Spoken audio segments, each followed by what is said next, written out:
따뜻한 축하로 우리 함께 인사할까요? 주님의 이름으로 당신을 축복합니다. 인사하겠습니다. 주님의 이름으로 당신을 축복합니다. 주님께서 오셨습니다. 인사하겠습니다. 주님께서 오셨습니다. 주님께서 우리와 함께 하십니다. 시작. 주님께서 우리와 함께 하십니다. 주님께서 영원히 우리 함께 하실 것입니다. 시작. 주님께서 영원히 우리 함께 하실 것입니다. 예, 주님께서는 우리에게 오셨고 우리와 함께 하시고 우리와 또 영원히 함께 하신다는 이 사실을 항상 기억하고 혼자가 아닙니다.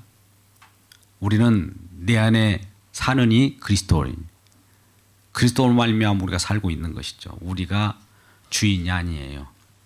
주인은 누구일까요? 주님은 예수 그리스도예요. 우리가 고린도전서 12장 3절 말씀 가운데 성령을 받은 자는 예수를 주라고, 예수님을 우리의 주인이라고 이렇게 모시고 살아가는 자 되었다는 겁니다. 예수를 믿기 전에는 내가 주인이었지만 예수를 믿고 난 자는 이제 우리 주님을 주인으로 모시고 그분의 인도함 속에서 천국 여행을 하게 되고 천국 속에서 살아가는 겁니다. 이런 신분 변화가 있었다는 사실에 기뻐하시는 우리 모두가 되기를 바랍니다. 자, 우리 많은 종교가 있죠. 수많은 종교가 있습니다. 세상에 종교가 생긴 것은 죽음이라고 하는 것이 두려워서 종교가 생겨난 겁니다. 인간이 아무리 어떠한 장사라 할지라도 황후장사라도 이겨낼 수 없는 것이 하나가 있어요. 그건 뭘까요? 죽음이죠. 저와 여러분이 이겨낼 수도 없죠. 그렇다고 위대한 어떤 이 세상 속에서 위대한 어떤 일을 한 자들, 세상을 정복한 자들, 죽음을 정복했을까요? 중복은 정복할 수 없습니다. 성경에는 이것을 어떻게 말씀할까요? 히브리서 9장 27절에 잘 나와 있습니다만 죽음, 한 번 죽는 것은 우리에게 정하여졌다. 성경이 이렇게 말씀하시니까 우리는 성경 말씀을 믿는 거 아니겠어요? 다른 사람 말 믿는 것도 아니고 세상 돌아가는 거 믿지 않고 성경의 말씀을 통해서 세상을 바라봐야 됩니다. 우리 주님을 통해서 세상을 바라볼 때 가장 확실한 세상 바라보기예요. 그래서 성경 말씀에는 한 번 죽는 것은 저와 여러분에게 어쩔 수 없이 정해진 것이고 그 후에는 또 심판이 또 남아있다라고 그래요. 그러면 심판에서 벗어날 자가 누구인가? 심판에 그대로 멸망으로 그냥 치달아 흘러 떠내려가는 자가 있는가 하면 거기에서 건짐을 받아서 하나님의 긍휼하심을 받고 우리 주님의 은혜 가운데 기쁨을 누리는 영생을 누리는 구원받은 백성이 있다라고 하는 것입니다. 그런데 수많은 종교들도 이러한 구원을 받기 위해서 종교가 생긴 거예요. 근데 그들도 구원받고자 하는 그 소망은 같은데 뭐가 틀릴까요? 방향이 달랐을 거예요.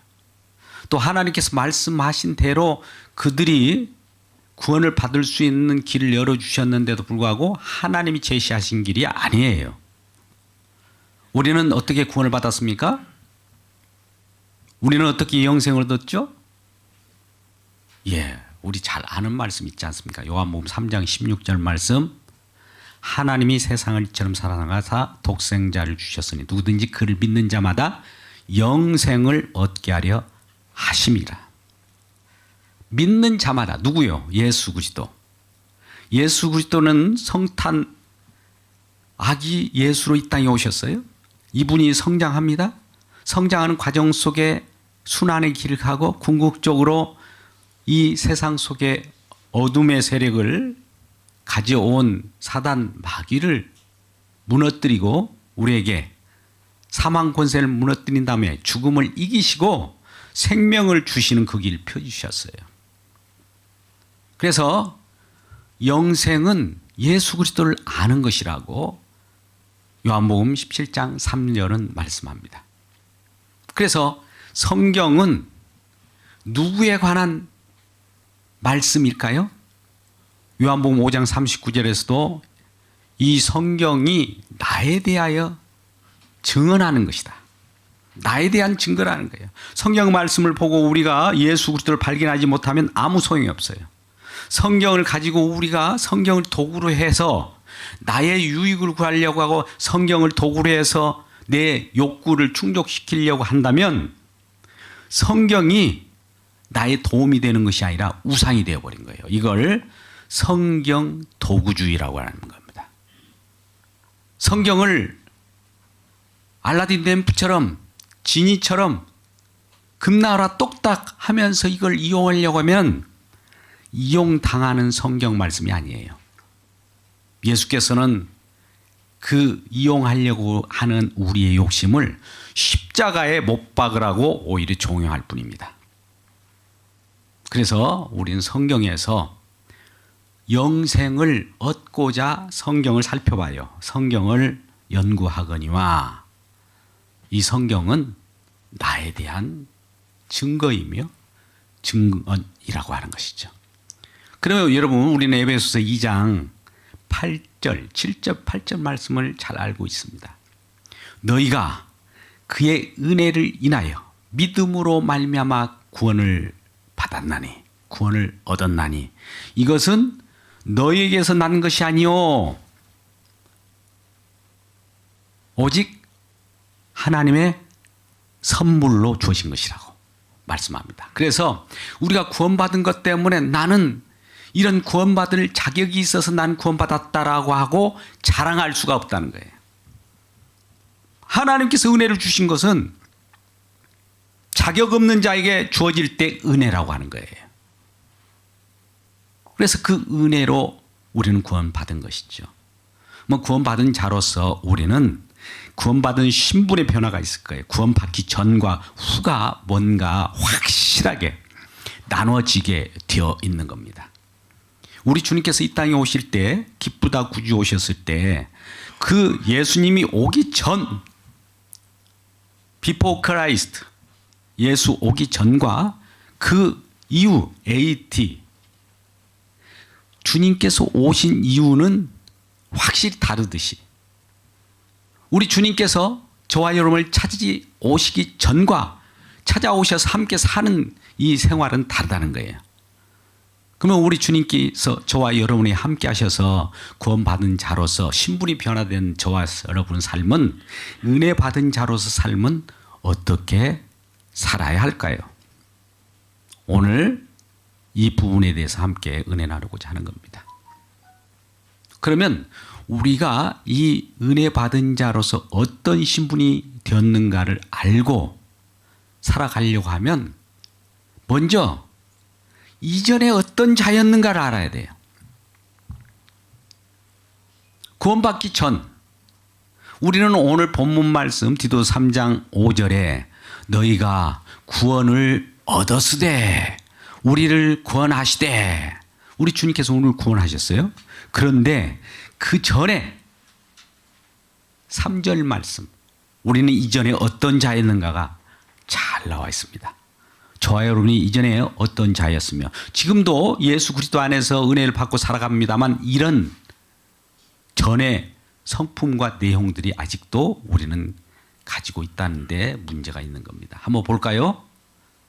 자, 3절 말씀입니다. 전에 어떤 자였는가? 시작.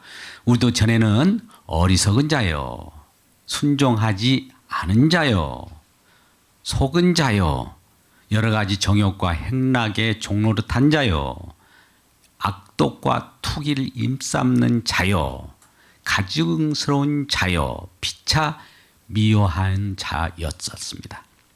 자, 여기에서 벗어날 자 있습니까? 전에는 어리석어요. 지금도 어리석습니다. 예수 그리스도 안에서 은혜를 받고 있습니다만 그 속에서 주님의 은혜 때문에 사는 것이지 나의 어리석음이 아직도 있는 거예요. 우리 모두의 어리석음도 있는 거예요. 또 두 번째 뭡니까? 불순종. 순종하지 않는 부분들도 있고, 또 그러한 이 3절에서 나열된 내용들이 다 갖고 있는 거예요. 서로 비방하고 피차 미워하는 일들이 있지 않습니까? 우리는 이런 부분을 놓고 우리 자신을 한번 들여다봐야 합니다.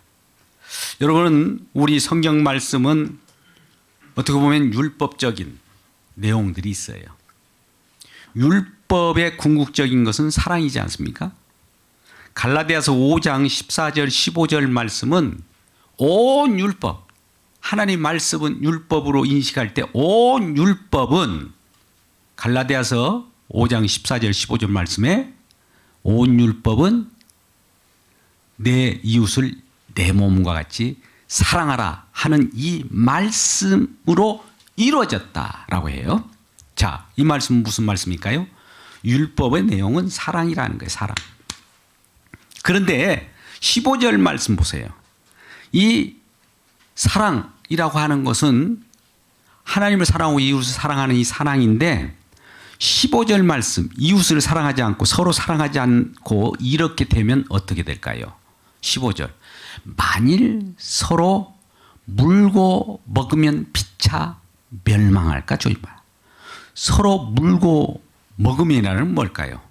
서로 물어뜯고 미워하고 시기 질투하고 정죄하고 이렇게 된다면 자기 상대방만 멸망하는 것이 아니라 자기도 멸망하는 거예요. 우리가 어떨 때는 어떤 사람이 참 밉살스럽게 어떤 행동해요. 그러면 무슨 일이 그 사람에게 임할 때 쌤통이다 하고 속이 시원할 수도 있어요. 근데 속이 시원하는 그 순간에는 속이 시원할 수도 있으나 나중에 되돌아보면 뭔가 마음속에 부담이 되지 않습니까? 만약 내가 나중에 어떤 일이 벌어져서 넘어진다면 상대방도 나를 쌤통이다 라고 하면서 좋아할 거 아니겠어요? 서로 물고 뜯는 거예요.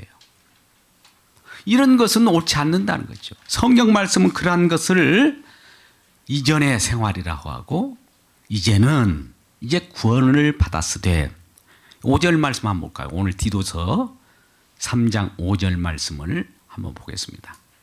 3장 5절 말씀에 어떻게 된다고요? 우리를 구원하시되.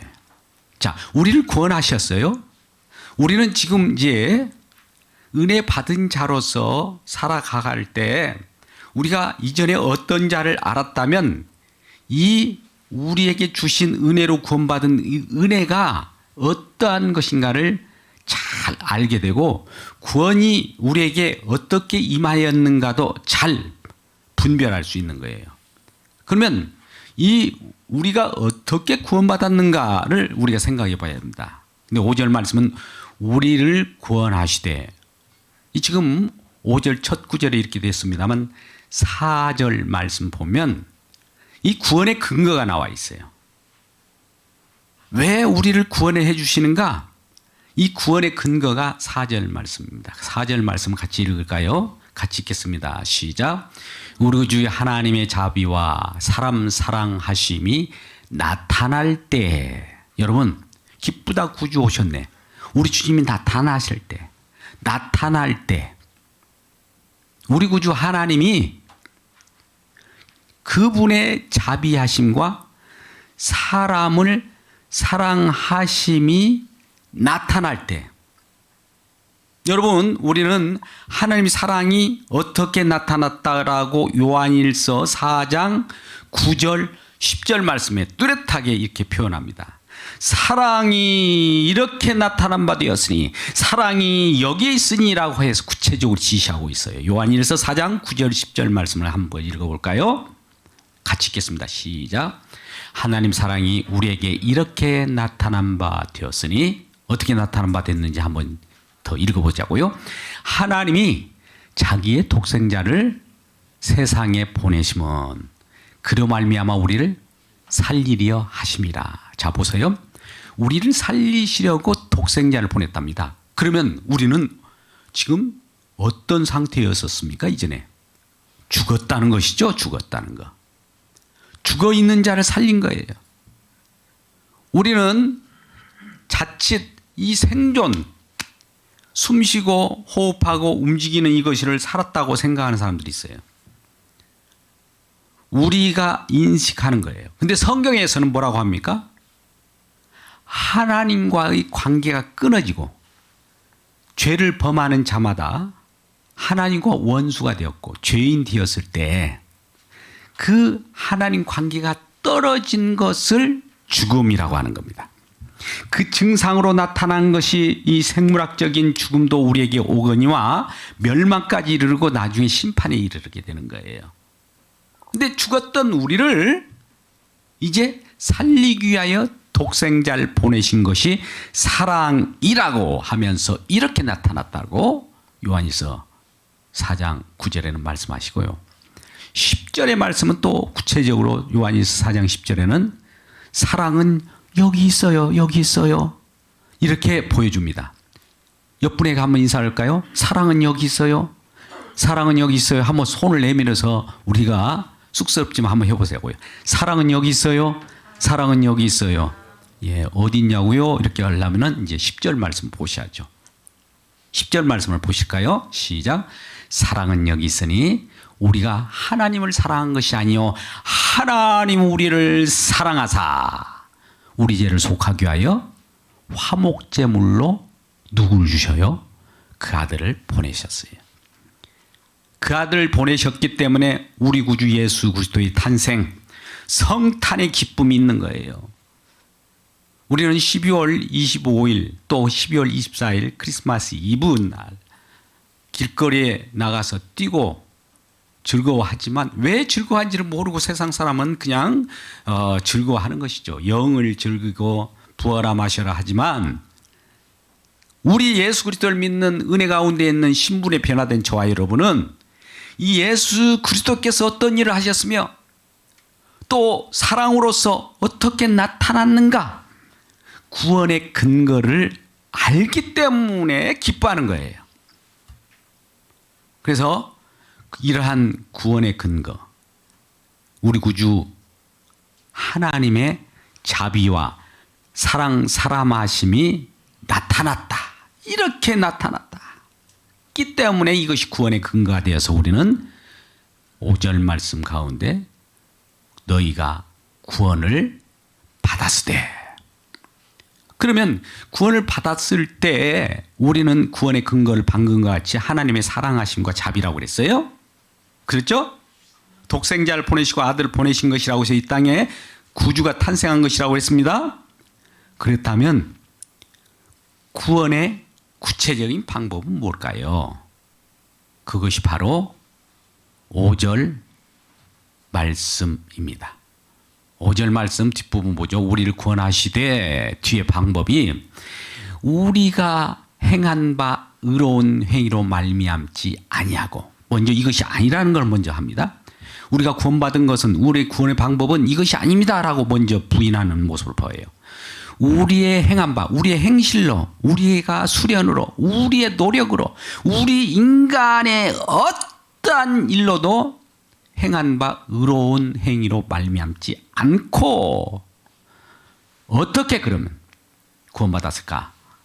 그 뒷부분이 나옵니다. 오직 예수 그리스도의 긍휼하심을 따라, 예, 긍휼하심을 따라 거기에 이어지는 말이 있어요. 중생의 씻음과 성령의 새롭게 하심이라. 자, 이 말씀이 많이 어려워 보입니다. 여러분, 우리의 행위로 말미암지 않았다. 우리 인간으로서는 어떤 구원받은 방법이 없어요. 아까 여러 종교들이 있습니다.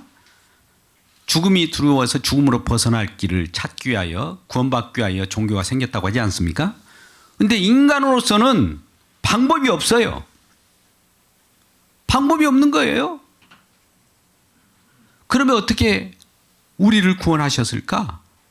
우리 주님의 임방적인 방법으로, 우리 주님의 은혜로, 우리가 자격이 없지만 주님께서 우리를 사랑하는 방법밖에 없어요. 우리가 하나님을 찾아간 것이 아니라 주님이 우리를 찾아주셔야만 되는 거예요. 그러면 주님이 우리를 찾아주시는 이야기가 어디에 있을까요? 성경 말씀이에요. 성경 말씀을 들으면 들음에서 믿음이 나서 믿음은 그리스도 말씀으로 말미암아 우리 가운데 이 말씀이 운동력이고 역사해서 우리를 살리게 되는 거예요.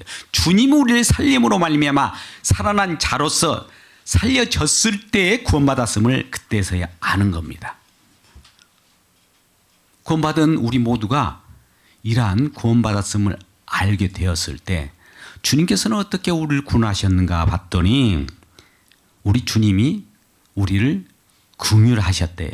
긍휼이라는 말이 뭘까요? 여러분, 은혜와 긍휼을 우리가 이 말을 잘 알면 신앙생활하는데 어려움이 없습니다. 또 우리 주님께서 그러한 하나님 말씀을 알게 하셨구나를 알게 돼요. 은혜라고 하는 것은 우리가 은혜라는 말을 많이 하잖아요. 은혜는 자격 없는 자에게 우리 주님께서 하나님께서 그냥 자격 없는 자에게 주시는 것이에요. 선물로. 그걸 은혜라고 그래요. 그러면 긍휼은 무엇일까? 긍휼과 자비는 비슷한 말입니다만 이게 하나님에 의해서 마땅히 받아야 할 것이 있어요. 저와 여러분은 이 땅에 태어날 때 바로 의인으로 태어납니까? 죄인으로 태어납니까? 죄인으로 태어나죠. 그럼 죄인의 하는 일이 뭘까요? 죄인이 하는 일이 죄사함 받는 일이에요? 죄인이 하는 일이라는 건 죄인이기 때문에 죄 짓는 일밖에 못 하잖아요. 그럼 죄를 지으면 죄의 삭신, 죄 잘 지었다고 해서 우리에게 주어진 것이 뭐예요? 사망이요. 죽음이죠. 죄의 삭은 사망이니까. 수고의 대가로 주는 것이 사망, 죽음이에요. 그러죠? 그러니 마땅히 이 죽음이라고 하는 것을 받아야 하는데도 불구하고 용서해 주는 것이 긍휼이에요. 그러니까 이것은 하나님의 법에 의해서는 우리가 하나님의 법에 도달하지 못하기 때문에 공의의 하나님 말씀에 의해서는 우리는 마땅히 죽어야 돼요. 마땅히 형벌을 받아야 되고 마땅히 사망에 거하는 자인데도 불구하고 용서함 받은 거, 이것이 긍휼이에요. 할렐루야. 우리는 히브리서 4장 12절 말씀 잘 알잖아요. 하나님의 말씀은 살았고 활력이 있어 좌의 날선 어떤 검보다도 예리하여 홍과 영과 및 골수를 찔러 쪼개기도 하며 우리 마음의 생각과 뜻을 다 드러낸다고 하면서 15절 16절 말씀 보면 이렇게 말씀해요. 그 대제사장 예수 그리스도께서 우리 마음의 심령 골수를 쪼개고 각을 뜨고 그 모든 것들을 다 드러내서 속에 있는 죄악된 것을 다 찾아내서 어떻게 처리하는가? 긍휼하심을 받고 라고 하고 때를 따라 돕는 은혜를 얻게 하여 담대하게 주님 앞에 나올 수 있다는 거예요. 그러니까 주님 앞에 나오려고 하면은 먼저 주님 앞에 나올 때 이루어지는 현상이 긍휼하심을 받는다. 하나님께서 우리 죄인들이기 때문에 마땅히 공의 하나님께서는 형벌을 내서 죽었다, 죽음을 선언하고 형벌을 면치 못한 우리들에게 용서해 주셔서 형벌을 감해 주는 것.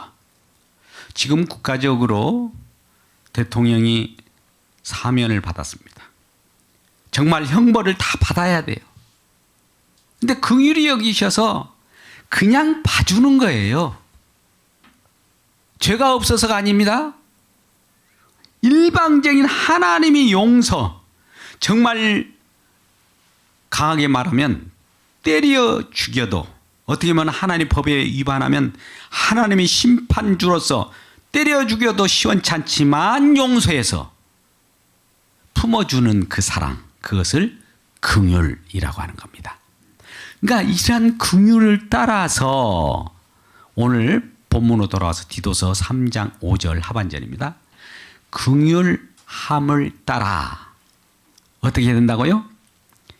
긍휼함을 따라 중생의 씻음과 성령이 새롭게 하심을 받게 하셨다. 자, 이러한 공의의 하나님께서 우리를 용서하심으로 말미암아 어떤 일이 벌어졌는가 봤더니 중생의 씻음이 이루어졌다는 겁니다. 여러분, 중생이라고 하는 건 뭡니까? 다시 태어난 거예요. 거듭남인 겁니다. 우리는 요한복음 3장 5절 말씀, 니고데모와의 대화 속에서 예수님께서 이렇게 말씀하시지 않습니까? 물과 성령으로 거듭나지 아니하면 하나님 나라에 들어갈 수 없다라고 말씀하시죠. 그 전절인 요한복음 3장 3절 말씀 가운데는 뭐라고 해요? 사람이 거듭나지 아니하면 하나님 나라를 볼 수가 없다, 이렇게 말씀하셔요. 그러니까 거듭나는 것을 중생이에요. 중생은 이 새로 태어나기 때문에 이전 삶과 새로운 삶이 교차되는 거예요. 교차하는 과정을 우리 주님께서 만드셨으니 예수 그리스도의 십자가를 통해서 만드신 거예요. 그러니까 중생의 씻음이라고 하는 것은 이전에 우리가 이 죄를 어떻게 씻어 나갈 수 있는 방법은 없지만 방법을 우리 주님께서 십자가를 통해서 우리에게 거듭나게 하셨으니, 물과 성령으로 거듭나게 하셨으니 그가 우리를 정결케 하신 거예요.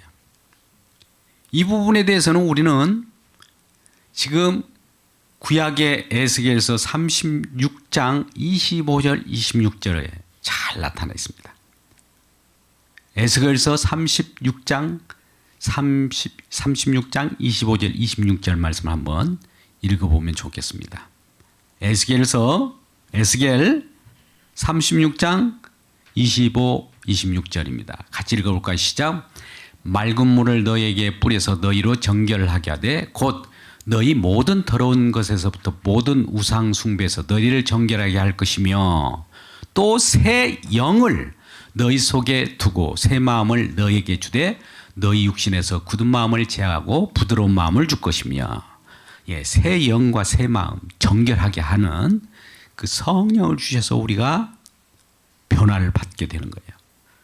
그런데 이러한 긍휼하심을 따라서 방금 중생의 씻음과 성령께서 오셔서 우리를 새롭게 하셨다라고 합니다. 여러분은 구원받은 백성으로서 성령이 오셔서 이전 삶하고 지금 삶이 확연하게 다르게 하셨어요.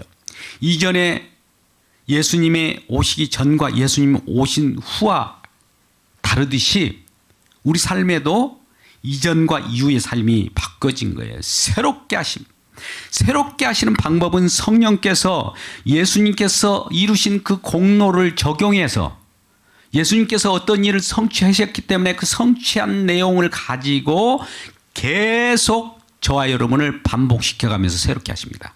오늘 또 이 시간도 우리 주님께서 성령으로 새롭게 하실 때 적용하는 것이 있어요. 그리스도 예수로 말미암아 우리가 성령을 받았습니다. 성령은 예수 그리스도께서 보내신 거예요. 어떻게 보내시느냐? 십자가의 공로를 가지고 성령께서 적용을 해요. 다른 것을 적용하지 않습니다. 성령은 스스로 능력을 막 보여주면서 우리에게 적용해 들어온 것이 아니라 성령이 충만히 받은 자는 십자가의 사건을 날마다 일으켜요. 여러분, 십자가 사건은 2020년 전에 단회적 사건으로 이 역사 속에서는 우리에게 주어졌지만 이것이 성령께서는 계속 적용할 때는 영원까지 계속 새롭게 하심을 갖고 저와 여러분은 삶 가운데 개입하셔서 적용하고 있다는 사실이에요. 이것이 살아 역사하시는 성령의 새롭게 하심입니다. 이것으로 인하여 이러한 방법으로 우리가 구원을 받았다는 거예요. 날마다 구원받은 것이 구원 한번 받았으면 끝난 것이 아니라 그 구원받은 것이 계속 지금도 진행의 영이에요. 우리 빌립보서를 보면 구원을 이루라 이런 말씀을 우리가 듣게 됩니다. 아니 예수 믿고 구원받았는데 왜 구원을 이루라고 이게 빌립보서에서는 말할까? 구원받은 자로서 구원받았음을 지금 계속 진행 중임을 알고 있으라는 거예요. 한 번 구원받은 백성은 계속 구원받고 있음을 십자가를 통해서 계속 십자가 사건이 계속 너의 삶 속에 일어나고 있는 이 상황 속에서 구원이 계속 이루어지고 있다는 사실을 우리로 하여금 알게 하는 거예요. 그러니까 우리는 구원 한번 받았으니까 호주머니 넣듯이 구원 받았기 때문에 이제 집에 가서 놀고 이제 구원 받았으니까 아무렇게나 살고 이런 것이 아니라 구원받은 자로서는 분명히 계속 구원을 이루어가는 그것도 계속 나타나는 거예요. 이것은 구원이라고 하는 것이 한번 끝나버리고 그것으로 종결이 아니라 구원받은 것이 시작임과 동시에 계속 영원까지 지속되는 연결점이라는데 우리가 기억해야 하는 것입니다. 자, 이러한 자로서 이제 우리에게는 이러한 구원을 받았습니다. 그러면 구원받은 저와 여러분에게 이 신앙생활 삶 속에서 어떤 일들이 주로 나타나고 어떤 일들이 우리에게 주어졌는지를 우리 6절, 7절 말씀에 그대로 잘 나와 있습니다. 오늘 본문 말씀 디도서 3장 6절, 7절 말씀을 읽어보아요. 같이 읽겠습니다. 시작. 우리 주 예수 그리스도로 말미암아 우리에게 그 성령을 풍성해 주시고 또 우리로 그의 은혜를 힘입어 의롭다 하심을 얻어 영생의 소망을 따라 상속자가 되게 하려 하심이라. 여기서 세 가지로 나타납니다. 6절, 7절 말씀은 성령을 날마다 풍성하게 부어준답니다. 여러분, 우리는 한 성령을 받으셨죠. 한 성령을 받았으면 성령은 한 분이시기 때문에 우리 주님도 한 분이요 성령도 한 분이요 하나님 한 분이시니까 성령이 한 분이시고 한 성령을 받았다면 같은 말을 할 거 아니에요. 성령은 누구를 증거하기 위하여 저와 여러분이 임합니까? 예수 그리스도를 증거하기 위하여. 성령의 감동으로 기록된 책이 뭐예요? 성경이에요. 성령께서 감동으로 성경을 기록한 것은 예수 그리스도가 증언되기 위하여 성경이 쓰여졌다는 거예요. 성경을 보고도 예수를 만나지 못하고 성경에서 우리에게 제시하시는 계시, 성경은 우리에게 말씀 계시로서 우리에게 나타납니다. 이것이 예수 그리스도의 계시라고 하는 거예요. 예수 그리스도를 보여주는 것이 계시예요. 계시라고 하는 것은 우리 눈을 열어서 하늘의 비밀을 보여주는 걸 계시라고 하는데 이 계시로서 나타난 자가 예수 그리스도라는 겁니다. 그래서 이 성경 계시, 말씀 계시, 그분이 예수 그리스도인데 그분을 우리로 하여금 알게 하기 위하여 성령을 날마다 풍성하게 보여준 거예요. 성령이 날마다 풍성하게 우리에게 부어줄 때 나타나는 현상이 뭘까요? 예수 그리스도를 날마다 증언하는 거예요. 예수 때문에 삽니다. 예수 그리스도는 우리를 위하여 이런 일을 하셨습니다. 예수님 십자가의 사건을 지금도 일으키고 계십니다. 예수님 우리를 사랑하셨습니다. 이런 말을 자꾸 하신 분들이 성령을 충만을 받는 자들이고 풍성함을 받은 자들인 거예요. 두 번째는 예수 그리스도의 은혜로 저와 여러분이 의롭다함을 받았다라고 하는 거예요. 지금 7절 상반절의 말씀이죠. 어떻게 해요? 예수 그리스도의 은혜를 힘입어 저와 여러분이 의롭다 하심을 받았다. 이걸 우리는 신학적 용어로 칭의라고 합니다. 칭의는 의롭다 하심으로 여겨주는 것이지 의롭다라고 여겨주는 것이지 우리 자신이 지금 의로운 것이 아니에요. 여러분 잘 보십시오. 이것이 중요합니다. 우리는 하나님이 빛이라면 우리는 하나님의 빛을 입은 하나님의 빛의 자녀예요. 빛의 자녀라고 하는 것은 발광체가 된 것이 아니에요. 발광체, 어떻게 보면 빛 대신 그분이 비춰주셔서 우리가 그 예수 그리스도의 빛을 반사하는 반사체예요. 그러니까 이 말씀은 우리는 의로운 자라고 여겨주는 것이지 의롭게 된 어떤 그러한 신분, 의로운 그 자체가 아니에요. 의로운 분은 예수 그리스도 한 분이에요. 그분 속에 있기 때문에 의롭게 여겨주는 거예요. 그러니까 예수 그리스도가 있어야만, 예수 그리스도의 공로가 있어야 예수 그리스도 안에서만 규정되는 자를 칭의, 의롭다 하심을 받았다는 겁니다. 이 부분을 우리가 꼭 기억해야 됩니다. 자칫 잘못 내가 의로운 자로 나타나면 안 돼요. 의롭다고 여김을 받은 자로 나타나야지. 의로운 자로 나타나면 남을 이제 정죄하기 시작합니다. 의롭게 여김을 받았으면 나도 의롭지 않지만 지금도 주님께서 의롭다라고 계속 여겨주니까 얼마나 그것이 고마워요. 그러니까 이러한 고마움을 아는 자로서 남을 정죄할 수가 없는 거예요. 그러면 남을 정죄하는 자는 뭘까요? 자기가 의롭다라고 스스로 생각하기 때문에 그래요. 우리 주님이 의롭다라고 여겨주셔야 합니다. 의롭다 하심을 여김받기를 바랍니다. 그렇다면 마지막에는 뭘까요? 우리가 영생의 소망을 따라서 상속자가 되었다는 겁니다. 여러분, 오늘 설교 제목은 엄청난 상속을 받은 자로서의 저와 여러분에 대한 말씀을 마지막으로 마치고자 합니다. 여러분, 예수를 믿는 구원받은 백성으로서 성령의 충만을 받았고 칭의롭다름을 여겼고 또한 하늘의 보화를 받은 자로서 하나님의 자녀가 됐어요. 요한복음 1장 12절 우리 주님을 영접하는 자로서, 영접한다는 것은 하나님과 관계를 맺은 자로서 이제는 영접하는 자, 곧 그 뜻대로 주님께서 우리를 하나님의 자녀되는 특권을 주셔서 하늘 백성, 천국 백성 되게 하신 거예요. 하나님의 자녀가 된 거예요. 그걸 하나님의 기업으로서 우리에게 상속해 주신 겁니다. 이러한 놀라운 은혜를 받고 살아가는 우리 모두가 구원도 우리 주님이 주셨죠. 은혜를 통해서 우리에게 성령을 주셨죠. 예수 그리스도의 십자가로 날마다 새로운 받음을 갖게 하셨죠. 의롭다 여김을 받게 하시죠. 천국 백성으로서 하나님 자녀로서 신분을 유지하게 하셨고 구원 받은 신분은 이와 같이 확실히 이전과 이후가 달라진 거예요. 이런 자로 살아갈 때 이 엄청나게 우리가 상속받은 자로서 날마다 기뻐할 수 있는 거 아닙니까? 이러한 기쁨을 주시려고 우리 주님께서 이 땅에 탄생으로 우리에게 다가오시고 또 우리와 함께 하시는 이 주님을 모시고 영원히 기뻐하시는 상속자 되시길 주님의 이름으로 축복합니다. 기도하겠습니다.